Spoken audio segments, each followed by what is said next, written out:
Ronald versus Jollibee. Anong bubuyog yung nagpapaawat?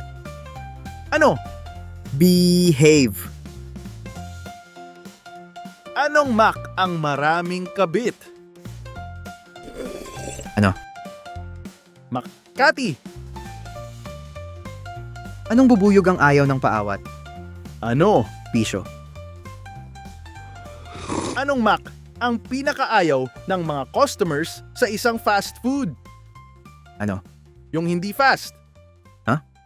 Yung Mac kupad. Anong burger ang parating tama? Ano? Burger. Anong Mac ang laging nagkakamot ng ulo? Siret. Mac kuto. Anong burger naman ang parating mali? Ano? Boy. Ger. Anong Mac ang ayaw ng paawat sa pagkakamot ng ulo? Ano? Love ko to. Ano daw ang katibayan na nagmamahala ng dalawang manok? Ano?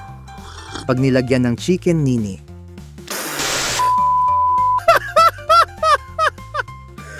Jollibee wins! Sakit na natiyan ko!